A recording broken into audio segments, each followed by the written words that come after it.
Assalamualaikum, saya Cikgu Janah binti Mutia, Guru Pembimbing kepada Inovasi DAMI. Saya Cikgu Munawarah binti Raja Yusof. Saya merupakan Guru Pembimbing kepada projek Inovasi DAMI. Assalamualaikum warahmatullahi wabarakatuh. Kami dari Madrasah DAMI. Nama saya Nur Amrasina binti Muhammad Azwan. Nama saya Nur Damia Umairah binti Anwar. Nama saya Safia Farisha binti Azizah. Nama saya Siti Farisha binti Azizah. Nama saya Fatin Nuraisyah binti Abdul Hamid. Nama saya Nafasina binti Kamarudin. Assalamualaikum warahmatullahi wabarakatuh. Kami ingin membentangkan projek inovasi kami yang diberi nama DAMI. Untuk pengetahuan semua, DAMI merupakan satu permainan yang melibatkan topik sains tahun 5 iaitu laluan peredaran darah manusia. Pasukan KSSR Sains tahun 5, projek inovasi ini menjadi satu aktiviti pengukuhan dan pendekatan yang menggunakan kaedah permainan, pengajaran dan pembelajaran. DAMI terdiri daripada beberapa komponen iaitu 1. Papan dam bagi laluan dadu, kad oksigen dan kad karbon dioksida. Dan 2.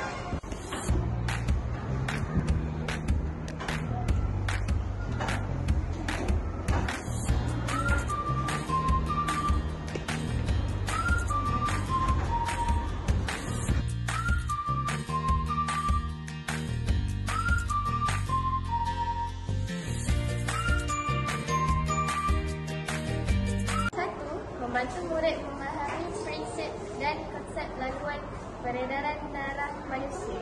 2. Meningkatkan minat dan perhatian murid dengan konsep pembelajaran yang menyeronokkan dan mudah difahami. 3. Mudahkan guru untuk menerangkan topik pembelajaran kerana mempunyai contoh yang ringkas dan mudah. 1. Idea inovasi DAMI ini merupakan cetusan idea daripada murid yang ditambahbaikan oleh guru sains. 2. DAMI diinspirasikan daripada dam bola klasik yang dinaik taraf pada kawasan tertentu yang disertakan dengan contoh penerangan dan QR code yang berkaitan dengan video pembelajaran. 1. Menjadi proses pembelajaran lebih menyeronokkan dan interaktif. 2. Konsep pembelajaran fine learning, murid yang lemah juga akan dapat menguasai dan memahami topik ini. 4. Memperbagaikan aktiviti. 5. Dapat membentukkan komunikasi murid yang positif dan meningkatkan daya tunggu murid. 1.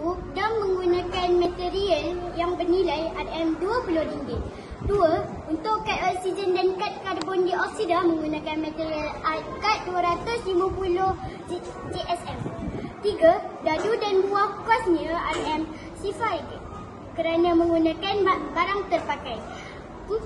Projek inovasi ini menggunakan bahan yang berkualiti tetapi murah. 5. Tujuan untuk simpanan supaya dapat digunakan pada masa akan datang. 1.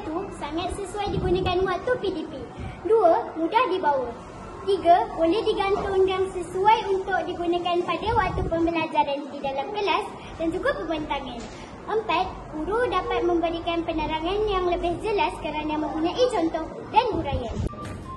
Untuk makluman, projek inovasi DAMI ini telah didaftarkan di dalam MyIPO dengan nombor pendaftaran CRLY 2023 J10322.